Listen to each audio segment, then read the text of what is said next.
Hey everybody, do you know what's about to happen? I do. It's a tiny tight show. What you know about pro wrestling? Tune in, get a lesson in. A little MMA. Got a question? Throw it our way. A suggestion. Listen to the podcast. There's some bomb gas. RBD, no, we won't pass. Makes me so mad when Big Show's sad. I just can't believe the acting. It's the last thing I wanna see. But Mae Young fasting, crashing through a table. You're overreacting. Not another stable. Tiny tight show moves not. Don't give a fuck. Crispin one. I'm Zach Selig, Mike Batchelor. Start the show, brother.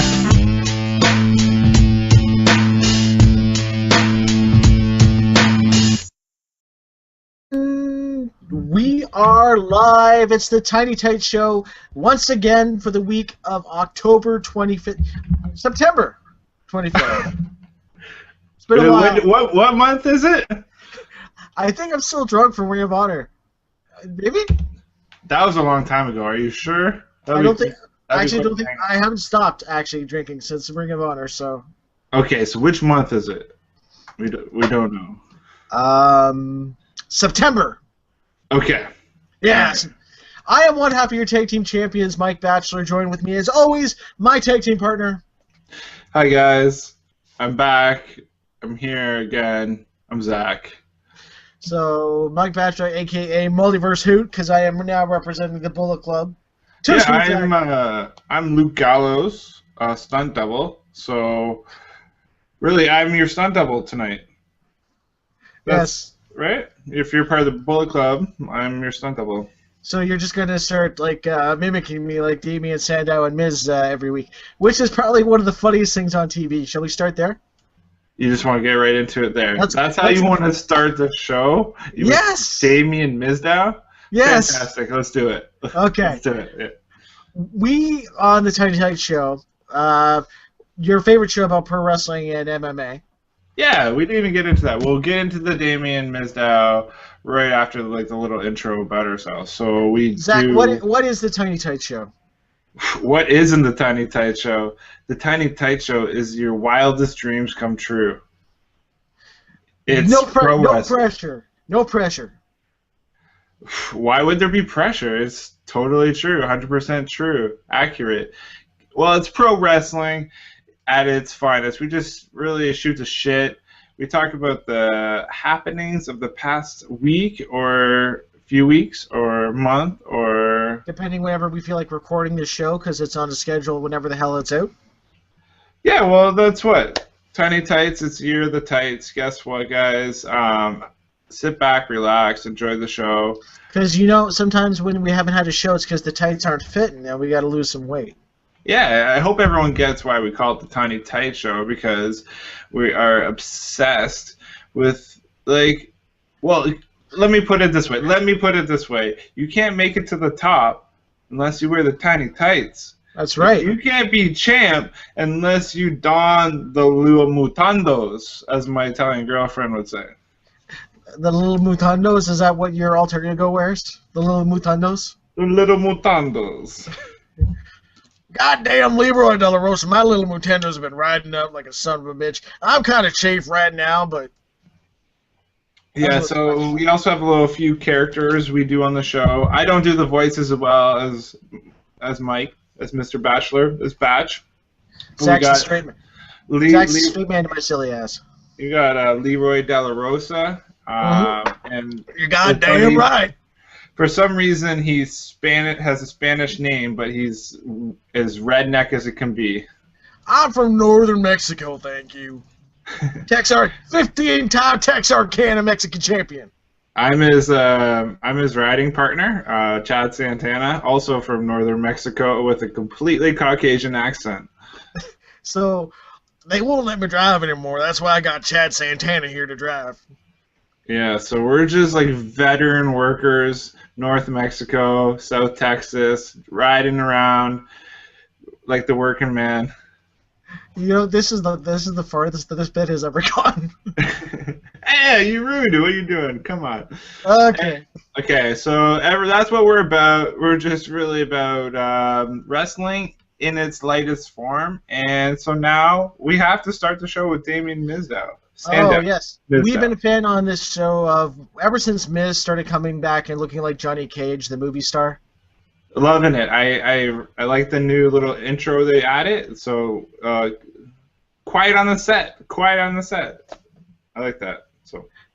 I just got a note from our producer that my eyebrows are actually looking very good. So. Oh, very nice. Little distraction. Our new producer we have. Oh, okay. Nice. Yes, it's. I'm getting some notes. Okay. You're very animated with those brows. So now I'm paying attention to them. Like way too much. I'm paying attention to the eyebrows. So the people's eyebrow. If you're listening to this on podcast, you can check us out on YouTube and check out Bachelor, aka Leroy De La Rosa's. I don't know what you're talking about. My eyebrows are pretty manly looking right now. Check us out on YouTube, and you'll know what we're talking about here. Told you, I haven't stopped drinking since running around over. We're talking Damian Sandow. We're talking The Miz. We like it. We like The Miz since he's come back with this Hollywood gimmick. We like it. I like it. You like it. Do you like it? Hated the jacket the first night, but now that he's got Damian Sandow as his stunt double, wearing the exact same jacket and imitating his every single move, it's hilarious. I noticed that like on Main Event they had to cut Damian Sandow out of the scene, but he was like trying so hard to get into the shot, but he was doing a fantastic job at it. So I don't know why the director was trying to cut it out. That's like the best part of the whole gimmick right now. My favorite part is even when like Miz is in pain when he's selling, Sandow just lays next to him and starts selling as well. Oh yeah, that's fantastic. I've seen that a couple of times now. Out on the outside, right, against like, the barrier. Yeah, exactly. And like when Miz won the Intercontinental title at Night of Champions, literally like Sandow was there clutching nothing but in the same position. And he brought out a little belt this week, or was it? Yeah, he got like a Fisher Price belt, like IC Championship. Yeah.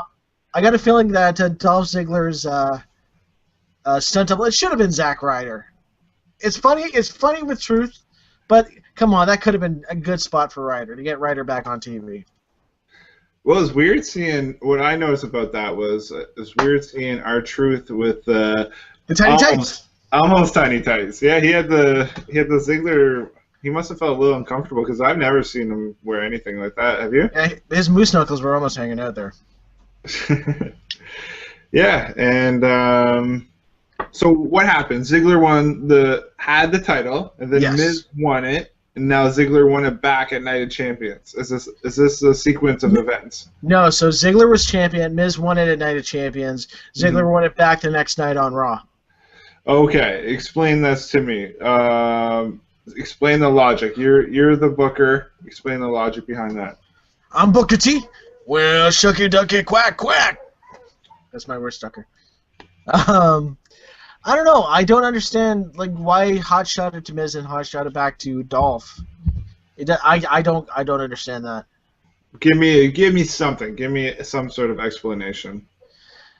Maybe they're just gonna get a rivaling and just keep trading it back and forth till it leads to a ladder match. Yeah, I'm not sure. My thinking is it's for $9.99 you can get into the network, right? Oh shit. Yeah, so maybe just because I think we've seen a few quick title changes for the network's sake. I think that the network that's $9.99, right? I forget how much. I'm absent-minded, and I usually forget how much it costs. Unless it's Canada, then fuck you, Rogers. It's $12. And it's not even the real network, so just VPN. Sorry, what was that? Too sweet. All right, so let's both agree that we like where this is going. We've been enjoying Damian Sandow. Not really sure why the quick title changes, other than maybe it's for the WWE Network and just having people tune in, and so there's can't miss television. I don't know. Okay, you gotta put that thing away and pay attention to the show, okay? Sorry, I got notes from our producer here. Okay, we're live. Okay, we're live. There is no post-production on the show. Well, there is, but we never do it. So, what else happened at Night of Champions? We got new face paint for our new tag team champions of Goldust and Stardust. Did they keep that up though? Did they keep that up on Raw? Yeah, they did. They did. Okay. It's like some kind of. Initially, I'm like, wow, that's kind of racist. Goldust is in blackface, but then he turned it, and it was all like flames over. No, I thought it was really good on Night of Champions, and I saw Raw, but I just don't remember if it was the same. I don't know, but yeah, that was good. It was cool. Continues the rivalry between the. What do they call it? Are they just calling Goldust and Stardust, or? It's Gold and Stardust. That's Gold and Stardust. Okay. Yeah. So they finally completed their quest for the cosmic key of the tag team champions. I like it. I was tired of the Usos. I think they had a good run, but I was a little tired of them. But what I find funny was that I've never seen them cut like a really good promo. Or one of them, I thought one of them could talk and one of them can't. But all of a sudden, I was watching Main Event, and they cut like this amazing promo. Like they just done like a whole bunch of drugs, and they're really hyper, and they cut this awesome promo, and whatever they've been hanging out with Mojo Riley too much. They're getting hype. Yeah, possibly, but or maybe X-Pac or Kevin Nash brought in some cocaine. But no, I don't know. But it's funny because as champions, I never saw them even I haven't seen a good promo, and then all of a sudden they lose the titles and they cut this amazing promo. So maybe it's I don't know if it's a coincidence or not.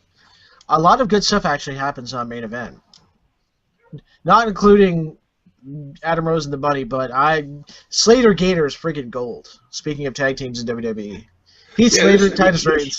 This show starts off backwards, okay? We talk about Main Event, and then we talk about Miz, and then we talked about the things go up. But that's what makes a show work, because we talk about whatever we're passionate about. Okay, we got to talk about this. Yeah, it's flow, right? And yeah, we're excited about what we're talking about. That's all that matters. So I think everyone pretty much realizes that Justin Gabriel is the Bunny. Who? I didn't realize that. You're saying that, or you're saying the internet wrestling community says that? Yeah, the IWC, and they've got the pictures up of like Justin Gabriel hitting his spin kick and the Rabbit doing that spin kick, and I don't know. Oh, someone actually went to those lengths to like Photoshop the picture at this. Wow. Who is the guy in the bunny suit? We have to know. But they could just keep changing it, right? And then just screwing people up. So I want them to keep changing. I want like next week for Great Khali to be this massive bunny. That would be really funny. I think you said that. I think you said that one of the last shows. Yeah, but no, I think that'd be a good idea. Pretty much. Yeah, I assume the Ascension's going to be making up the main roster soon because they lost the tag titles to the Lucha Dragons of Sin Cara Dos, a.k.a. Hunico, and Kalisto. That was a great match on Fallout. Definitely a fantastic match for sure. So, obviously, yeah, I agree with you. So, they're going to get called up. They had their time down at NXT. I don't know if I think I'd rather have the guy from TNA. What's his face? Bram, and then the other guy with that weird hairline. What do you think? Rick Victor? Yeah, that guy's hairline is a little freaking me out. Yeah, it's like up here, and just shave your head.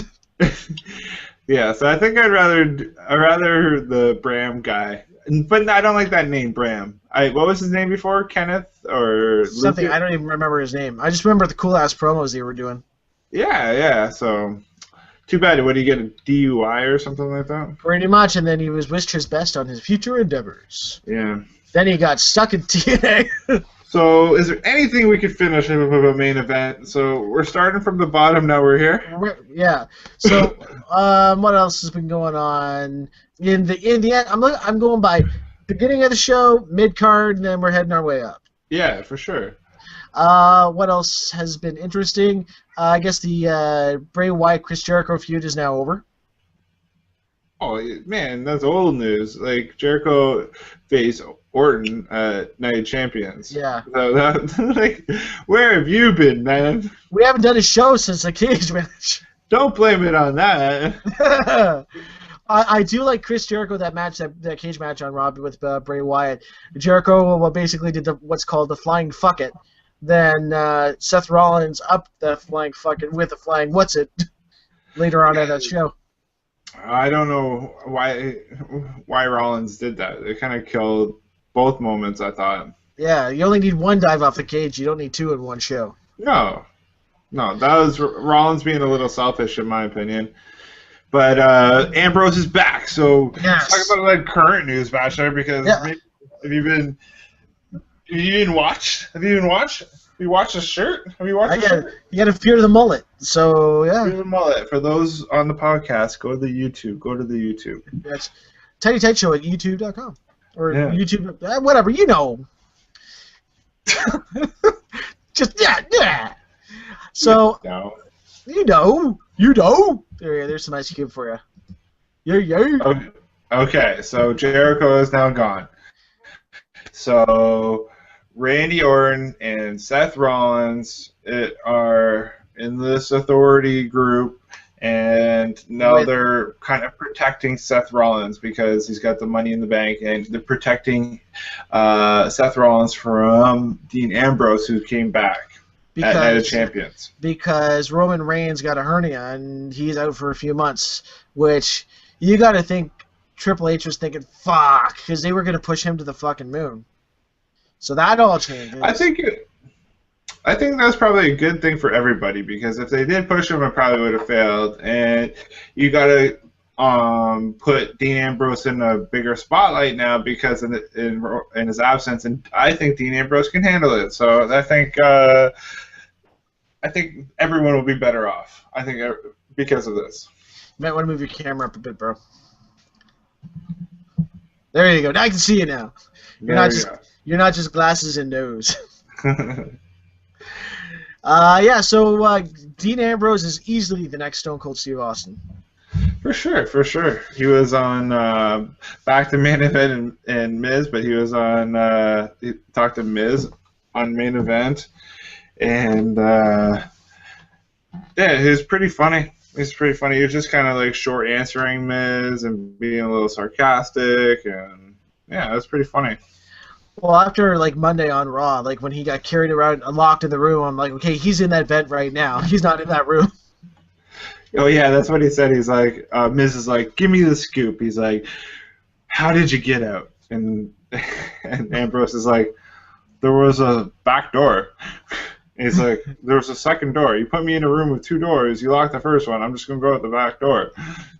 I pictured him to be like Judge Reinhold in Breakfast Club, going through the vents like John Bender. Oh, that'd be kind of funny, yeah. So when he showed up at Night of Champions, when he got out of the cab, I liked how JBL was like, he didn't pay his cab ride. I thought that was funny. And then I saw it on one of the tweets, and it just cracked me up that someone else made the same observation as me. That was funny. Well, at least now we all know the answer. What's in the box? Dean Ambrose. Yeah. I was expecting a bigger laugh on that, so let's move on. Yeah, so, you want to just go, you got anything more to talk about Ambrose? Rollins, do you like where it's going with this? I like where it's going. They can stall a bit. They were pushing Roman Reigns a bit too hard. I think the fans could have got sick of him, but now it'll be a big deal when he actually makes his comeback. I think Rollins has been making. I didn't know how well he would do by himself on the mic, and I think he's really held his own. Yeah. I think he's believable. I don't think he comes off fake on the mic. I think, especially like as a bad guy, like this, it's not an easy thing to do. Mm-hmm. To be believable. I really think they should change his look from like the SWAT team X-Men vest to like the biker cut. They should do like a biker cut with him to make him just like even more badass, and put Hounds of Justice in the back and put the Usos with him as like a Samoan biker gang. Yeah. I don't like that idea. No. No. Okay. I don't really like his attire, but I'm not sure if that was the right solution or not. I don't know. But I don't really like his attire either. Can we breathe a collective sigh of relief that Brock Lesnar is still World Heavyweight Champion right now after Night of Champions? Oh, absolutely. So, first of all, I'd like to say that I'm glad that happened, obviously, and it does set up a situation where Brock Lesnar can continue being champion and still have that prestige, but Cena and Rollins can like have a feud on all the house cards and everything for the next couple of months and making the next circuit. So I think it was smart, smart move. Um, I think what now they should do is they should really start lining everyone up for Lesnar. So Cesaro, Sheamus, like babyface after babyface. I don't think Cesaro is a babyface. Or just like challenger after challenger. Like they won't beat Lesnar, but they'll take him to the limit because it's gonna work out beneficial for both people. Yeah, it's interesting. I actually don't know who's going to be next after Cena. You think they're gonna have one more fight at the next pay-per-view? Oh, obviously it'd be like that'll be their end blow-off match at the Hell in a Cell. So they have one more, and then who's next? You think Sheamus? You say Cesaro, but I don't know. It's possible, but there's no for sure. There's no definite. Big Show. We already saw it. But no, like Big Show never got his payback from all those chair shots that Lesnar took him out with. That's possible, yeah. I don't want to see it, but Mark Henry needs to get beat up again. Yeah, don't want to see that either. Maybe Jack Swagger feels froggy.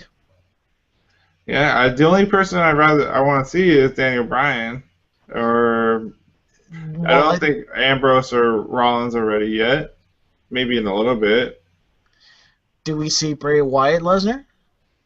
He seems to be taking the back seat lately. I don't know where he's been.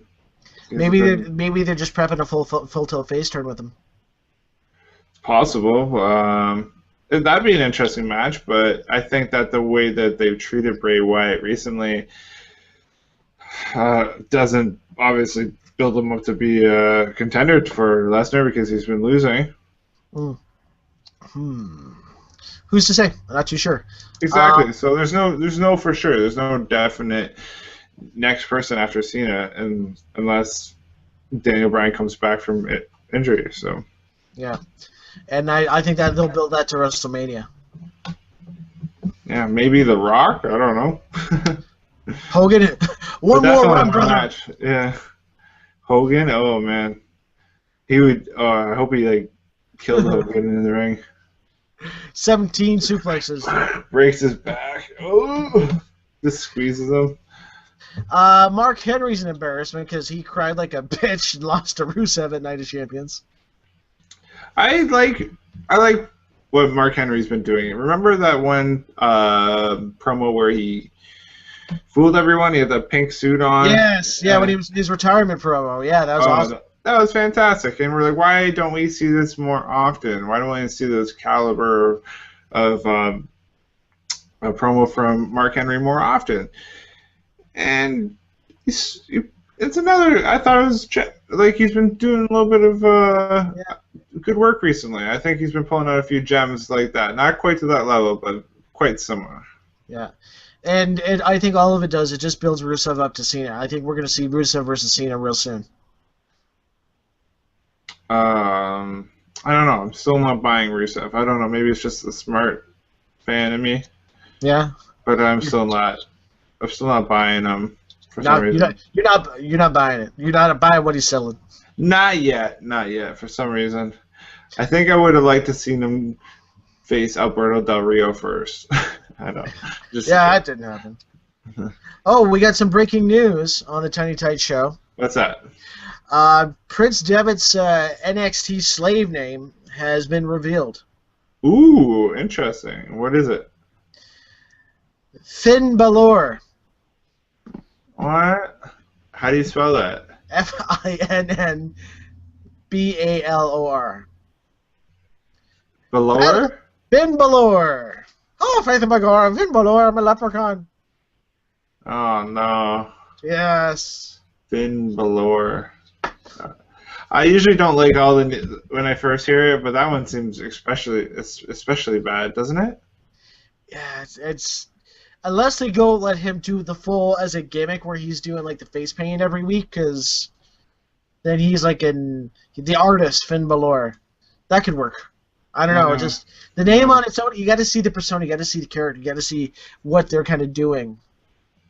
with it, yeah, that makes sense. Yeah, but it's just I don't see that as like I always try to picture like the main event marquee, like Bret Hart versus Shawn Michaels, um, Stone Cold versus The Rock, Finn Balor versus Yes. I don't know. Steen Kevinson. Have we do we know if he's keeping his name or not? He should. Like, what they should do with Kevin Steen, he's the rebel. He's the one guy that won't change his name. He's a pain in the ass. Have him feud with Regal, have him feud with Triple H, and just raise hell like Kevin Steen does. I like that idea. I agree. I don't know. I doubt it will happen. And just say he's not going to be a little bitch that like Sami Zayn is. But I do like... You think Sammy's a bitch? Well, they could paint that because Sammy changed. He didn't. He took off the mask and changed his name. Like Kevin won't wuss out, like, or I don't know. I could see that working for like that angle, especially on NXT. Yeah, it's a reality era. I don't see why not. Reality era. I do like all these photos that they're leaking of the group of Devitt, because I won't call him Finn Balor. I'm sorry. I'm Bullet Club.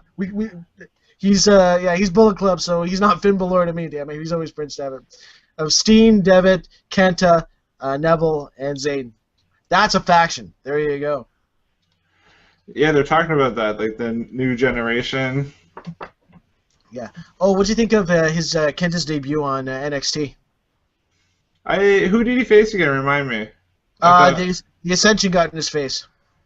Oh, that's right. It's a Hideo Itami. Hideo Itami. Yeah. Itchy, scratchy balls. No, it was pretty cool. It was a little while ago. I can't remember exactly what happened with it. But yeah, so what else happened? NXT's been good. I forget what's happened though. Charlotte's been tearing it up. Charlotte's been really amazing. She got this like natural ring charisma. It's great. Yeah, like she's much better worker than her brother.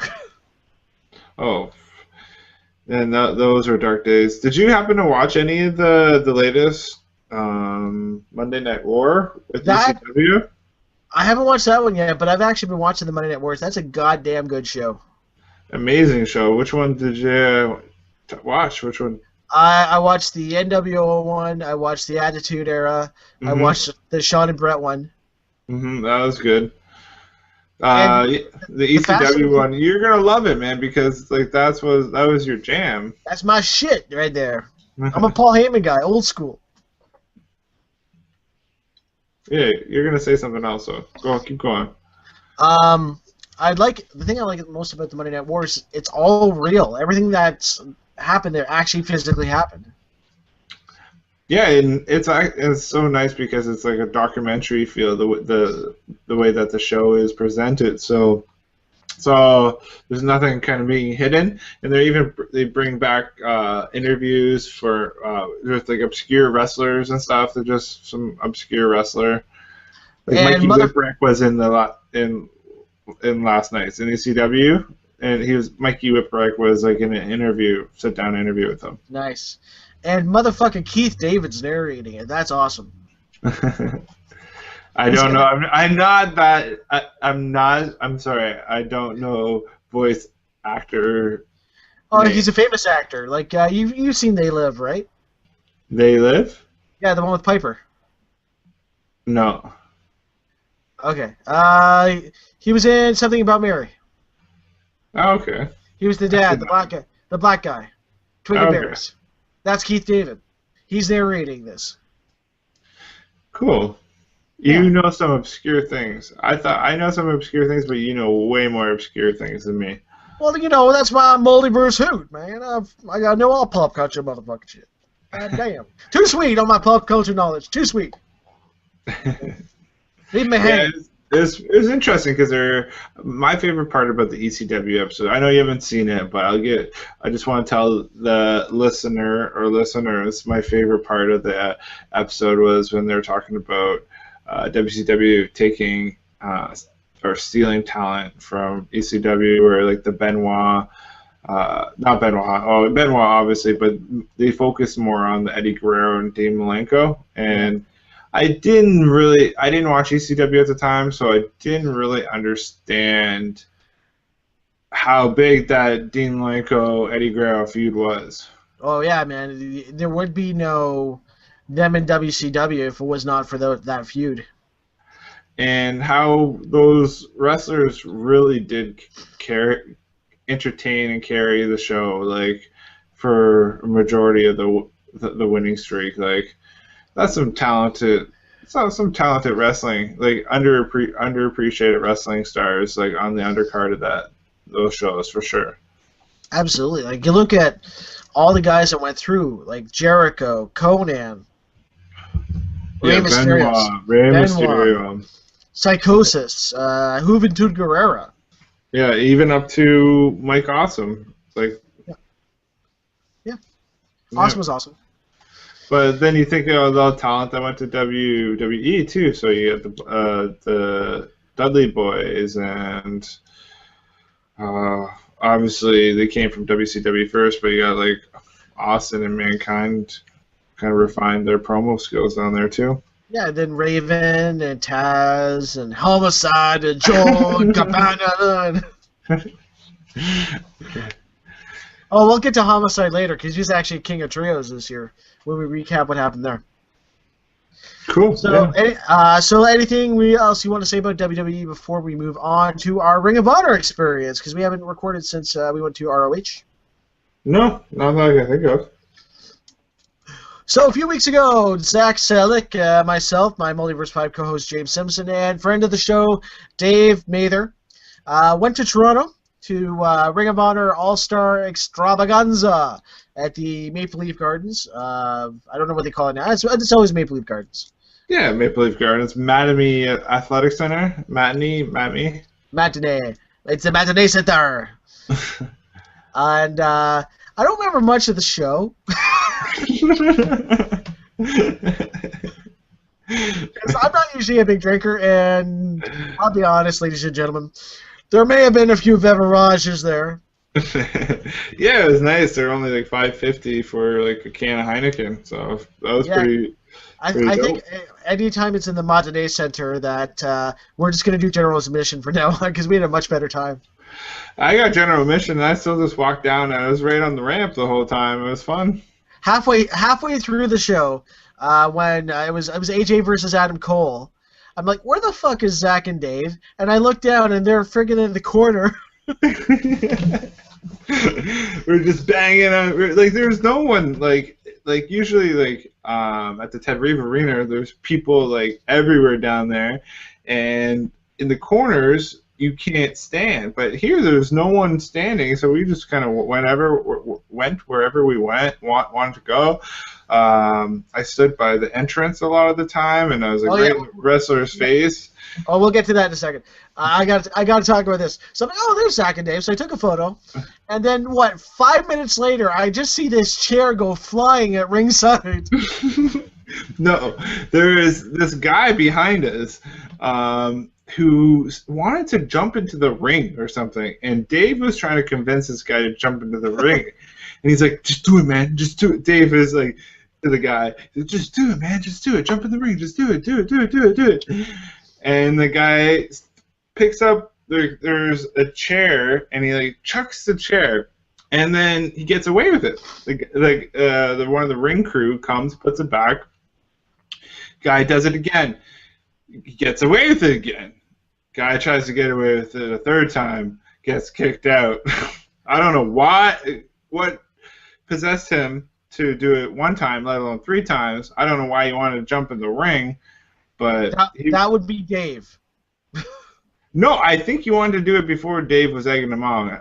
But Dave was definitely egging him on. So he didn't tell him to throw the chair, though. Dave did not tell him to throw the chair. So, but yeah, so you saw the chair go flying. Did you think it was one of us? I had no idea what it was. I'm like, that's weird. That's his chair. Then when they finally make their way back, and Dave's telling me, I'm like, you son of a bitch.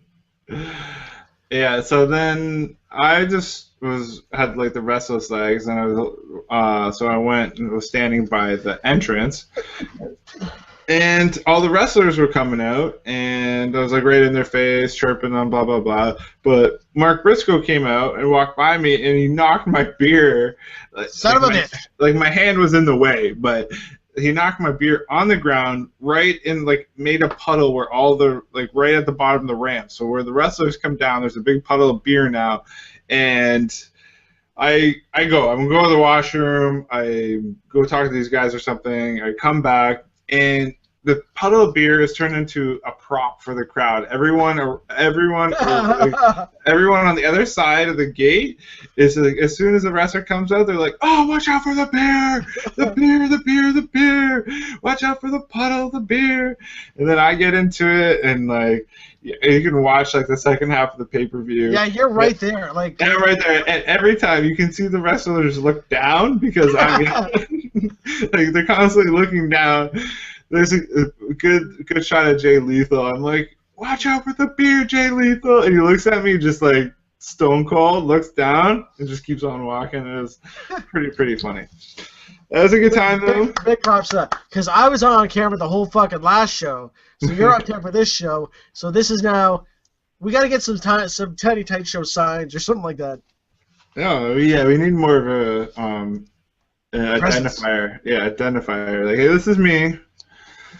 We'll get some we should get a sign that says, you says batch with an arrow pointing down, and then mine says pie with an arrow pointing down. Yeah. We'll work on it because they're coming back in May, which sucks because that's next year, but we got time to plan something. They don't come at the snow time. They don't come. They just come. They don't come. October and like May is when they come.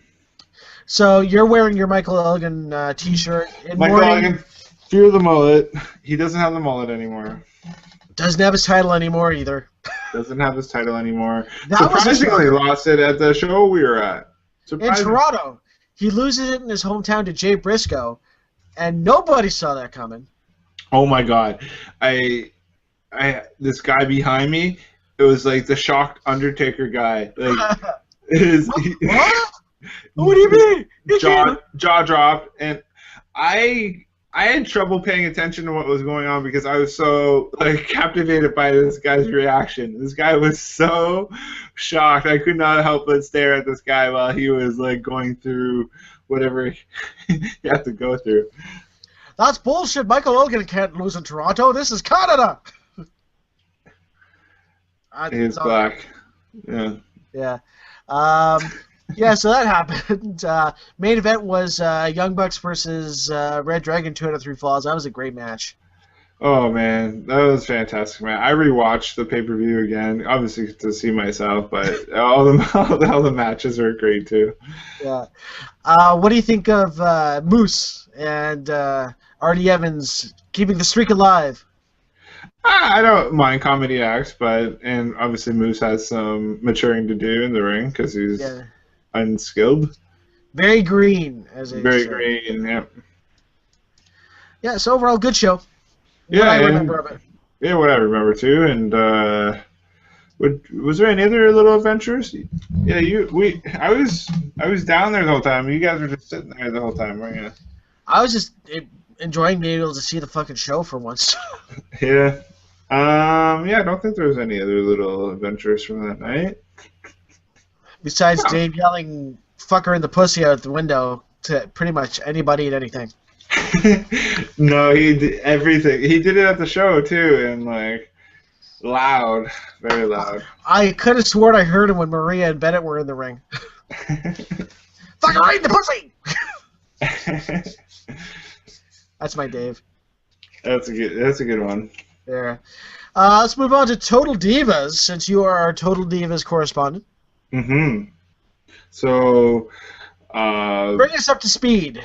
Bree is taking time off to help Daniel Bryan recover from surgery, and they're worried about their future, so they want to look into buying a bed and breakfast. But they don't have the money for it. So Bree asked Nikki Bella for a loan from John Cena without telling Daniel Bryan. Nikki asked John. John asked Daniel Bryan about it. He doesn't know anything. Gets pissed at Bree because she went behind his back and asked for a loan. Drama! I said that pretty well. That was pretty clear. You got 5 stars on that one. Yeah. And Summer Rae's back, and Natty doesn't like her, and they got into a fight in the car. Rosa Mendez got a boob job, lost some 20 pounds, probably something to do with her face too. She looks like she got something done. Looks a little weird. Like, looks like she got hit in the face with a shovel, or... I don't know. I don't know what happened to her. She must have got something done with her face, as well as her boobs. I don't know why people feel like they need to get boob jobs. It's 2014, people. Like, I don't know. I think the tide is turning the other direction. I don't think people really like. Maybe if you want to feel better about yourself, I don't know. I'll say that. But as a guy, I don't care. I know. Now, as a different opinion, I like some goddamn boobies. I will say that. Leroy approves of Rose's boob job. Let's just put it over there. All right. I got a feeling eventually. I got a feeling eventually. Chad? Chad Santana? Chad, oh shit, Chad's keeping it real again. We'll be here all goddamn night. If I'm on Beach.com, I'm going to see some fakes or some reels. I'm going to pick the reels. That's this has been Chad keeping it real. Not fake. Not fake. Yeah, so that's Total Divas. That's Total Divas, yeah. I still may or may not have watched that last episode, so I remember Summer Natty kicking Summer Rae out of the car. That's the only thing I kind of remember. Total Divas in a nut. In a nut, busting a nut. Total Divas busting a nut. Total Divas in a nut minus a shell. Work on it. Working on it. So this last weekend was Shakara's King of Trios, their big annual tournament right now. Big 6-man tag tournament. I have only seen the first night as of this viewing. It was a 3-night tournament, and it was pretty funny because Sean Waltman, a.k.a. X-Pac, was doing commentary with Mike Quackenbush for the first, 3 matches. And you didn't like it? Oh, Sean Waltman should not be doing commentary with Mike Quackenbush for the first 3 matches. I could have told you that before it happened. Oh, the action was going so fast that he couldn't keep up with it. That's a good arm drag there, Mike. I didn't even see it. I'm laughing for some reason. I don't know why I'm laughing. It's funny because the one 6-man tag of the Block Party, the Eastern European wrestlers, the one guy was doing an X-Pac gimmick. Like he changed his gear to X-Pac's gear. He's wearing a mask with a tongue hanging out of it. He had the headband, and he was doing all Sean Waltman's shit. He was doing the spin kicks. He did the Bronco Buster. And Waltman just kept going, "This is kind of weird. I've never seen a guy do my stuff in front of me. It's kind of a compliment. He sucks, but." Which promotion is this for? Chikara. Oh. So they had the reunion of the Spirit Squad as well. Oh, who was there? Lenny Dykstra? Yeah, it was Kenny. It was Mikey, and the guy that retired. That isn't Dolph Ziggler. I thought there was more of them. There was 4 of them. Oh, there was Johnny. Johnny wasn't there either. It was just the 3 of them. But with Mondo that was there, right? Yeah, Mike Mondo was there. Yeah, Mikey. Some of them are obviously really out of shape because they don't wrestle that much anymore. Mm-hmm. They got a payday, though. They got a paycheck. They got a bit of a payday. Yeah, a payoff. Yep. And great tournament so far. I know who won it, but I won't spoil it. So you can watch those at smartmarkvideo.com. And that's it. So, have you been watching any TNA? I'm trying to keep up. I might be a little bit behind right now. TNA has made the switch to Wednesdays. Okay, yeah. Have they made the switch with their what's it called? Taz. Have they switched Taz yet? Have they kicked Taz out of the booth? No, Taz is still doing commentary, unfortunately. I'm just joking. I like Taz because, you know why I like Taz? Because about every 30 seconds he says, "I digress." Pardon me.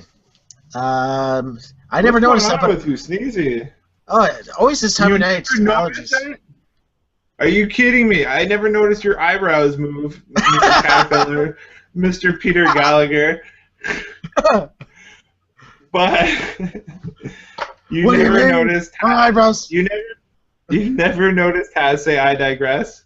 Okay, well, pay attention for it because it's every 30 seconds. We'll have to do a Tiny Tight Show drinking game. Every time Taz says "I digress," drink. You will be drunk. You'll be drunk like at Maple Leaf Gardens drunk. Oh yeah. Again, I don't think I've actually stopped. So, but yeah. So shall we wrap it up? Anything else you want to talk about?